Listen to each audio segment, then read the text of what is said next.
He told us that it was cancerous, but still in stage 1 at that point.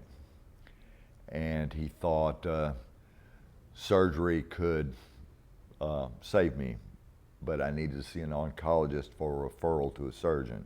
In our first meeting with the oncologist, he told us that if they removed the tumor in the pancreas, it would save my life.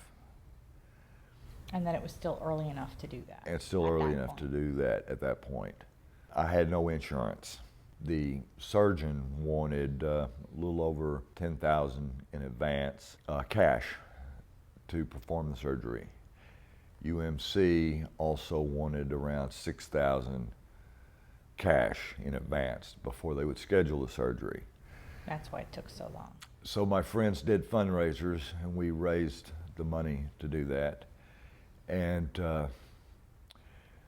paid the hospital and paid the doctor, and then they scheduled the surgery on November 4th. So 6 weeks? 6 weeks was a long time. A long time to wait with. Nerve-wracking, Horrible time. Very hard on us, both emotionally and financially, to make it through that period. When the surgeon opened me up, he discovered that the tumors had spread. The pancreatic tumor had grown through the pancreatic wall and attached itself to the stomach.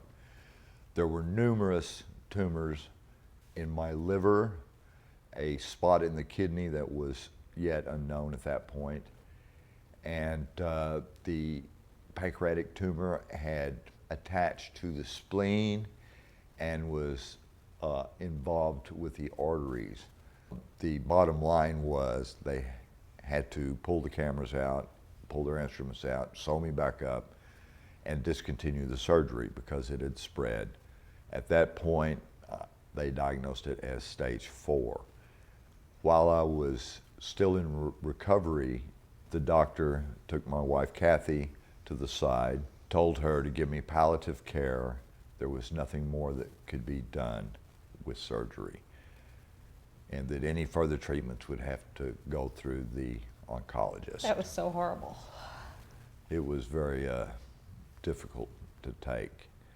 Then we went back to the oncologist on December 18th, and he told us the cancer had metastasized and spread throughout my body. He said that I could start declining in about 3 weeks and starve to death within a month.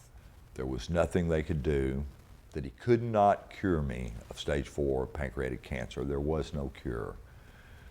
He said the most the chemo would do would be keep it from spreading any further and may extend my life 6 to 8 months maximum. What I have here are my lab trends starting from the first time I saw the oncologist. The panel is called the tumor markers. How many cancer cells are found in a blood sample per unit? On the 19th of September, my cancer cell count was 287. 2 weeks after the attempted pancreatomy, my cancer cell count had gone from 287 to 1,406.7. Less than a month later, on December 18th, my cell count had gone up to 4,587.8. And that's when we thought he was going to die. On the day after Christmas, I went in and started my chemo. The cancer cell count on that day was up to 5,006.8, which the doctor explained was saturation level. Cancer was all through my body. Basically, I was so desperate that I decided to have a party right before Christmas, invited all my friends and family from all over the country to come and say goodbye to. And one of them, actually a number of them, came from Colorado. I don't know who, but one of my relatives, our friends, put a bunch of little vials of Phoenix tears in Kathy's Christmas stocking. This is what I found in my stocking. About 15 of these. This is Phoenix tears. Phoenix tears are made using some sort of solvent base The marijuana is cooked on a very low temperature for a long period of time until what's produced is an oil. It's very gooey. Very gooey. It doesn't taste very good. The only way for it to help cancer is for it to be ingested. The psychological effects caused by marijuana are not really present taking the Phoenix tears. When I first heard about it, I thought it was snake oil. I didn't believe it. I thought it was propaganda for the pro-marijuana legalization movement. But with such a bad prognosis that I would start declining in around 3 weeks and could be dead in a month, I figured at that point I had nothing to lose, including my reputation. So I began taking the Phoenix tears. I took about 2 to 3 grams of it every day, not knowing what would happen or if it would do any good. So I began searching for a medical marijuana doctor that could help me pursue this cure. Fortunately, I found a Dr. Kathleen Smith who helped me obtain my medical marijuana license. I took it faithfully the remaining few days of December and every day in January, and didn't begin to believe it until my test came back in February. You still didn't believe it after those scans. Showing my He didn't believe cancer it. He thought cell there was an error. count was down. I thought it was an error. I still was believing what the oncologist and the surgeon had told me, and still could not believe either in the Phoenix tears or a divine miracle either. The Phoenix tears, along with the 2 chemo medications, gemcitabine and Abraxane, has definitely proved effective. I cannot say for sure whether the Phoenix tears could have done the same by themselves. I would like to say that, and that's what I believe.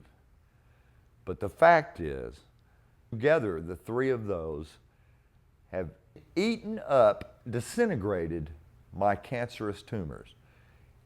Multiple tumors in my liver are gone. My spleen, gone. My stomach wall, gone. My kidneys, gone. Only thing remaining is a very small portion of what was my pancreatic stage 1 tumor. At last count, my blood cell count had dropped to 312.2 on February 6th, to 80.1 on March 6th, to 42 on March 30th. Normal is 35. I will continue the Phoenix tears the rest of my life. I've already chosen to make that step. I will discontinue the chemo as soon as the tumors are gone. I believe the cannabis oil will control my tumor or cure it completely. He's doing so much better. He's working, he's driving, working, like going to work 5 days a week. He's playing with the kids. It's a miracle. Thank God.